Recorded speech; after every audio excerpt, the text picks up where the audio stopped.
Hi, and welcome to my next video.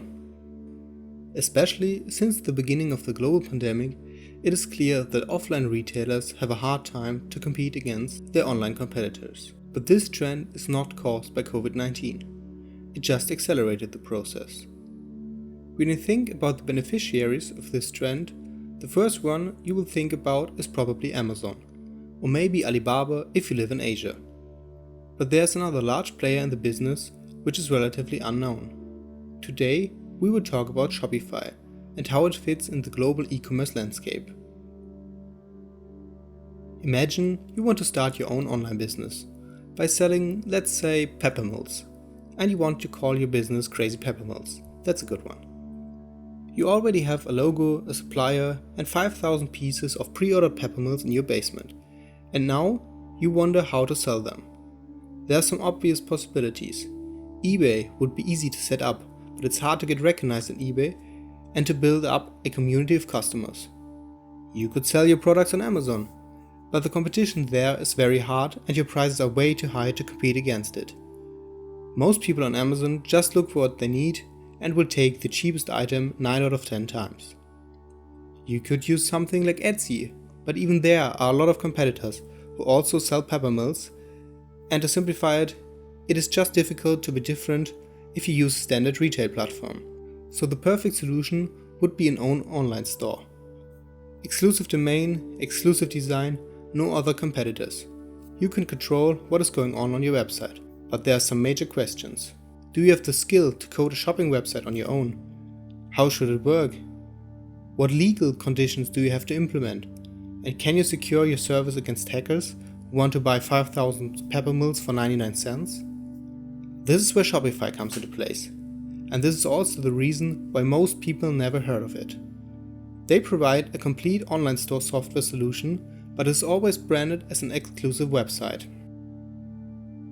They take care of all the technical stuff, and on the front end, there's a perfectly operating online store, even for very small brands. So these small businesses can concentrate on selling interesting things and grow a larger community of satisfied customers. Shopify was founded in 2004 by Tobias Lübke, a German-born Canadian, and at the beginning it was also just a small online shop for snowboarding equipment. The company's name at that point was Snow Devil, and the store system was completely custom built. At this point, the idea for the e-commerce platform was born, and the company was renamed to Shopify in 2006, the year when they launched their Shopify platform. In 2013, they took a large step when they introduced the launch of Shopify Payments, which allowed merchants to accept credit cards without requiring a third-party payment gateway. The number of online shops using Shopify steadily increased. There were already 140,000 in 2014, and currently in 2020 there are over 800,000. But not all of these stores are similar. Some of them barely sell 10 items, and other ones are established players in the e-commerce business, with hundreds of employees. And these key customers are especially important as they bring the most revenue to Shopify. In order to account for the needs of these special clients, they introduced Shopify Plus, and by doing so, they attracted some large companies. I never thought that companies like General Electric, Google, and Tesla use Shopify for their e-commerce services. Today, Shopify itself is a pretty large company if we look at the $100 billion market capitalization after the latest rally. This is in the range of IBM, United Parcel Service, and Starbucks, so it's fair to call Shopify a well-established company.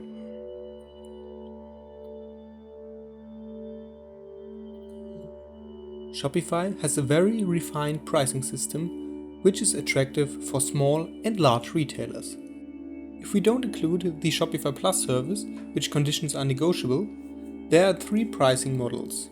Basic Shopify for $29 per month and 2% commission, Shopify for $97 and 1% commission, and the advanced category for $300 but only 0.5% commission. For example, if you sell pepper mills for $2,000 per month and you choose the basic Shopify, You will pay $29 in base fee and $40 in commission fee, which adds up to $69 per month for your online store. Very affordable for a small brand.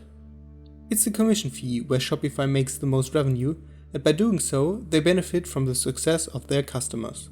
This makes up for a very healthy relationship.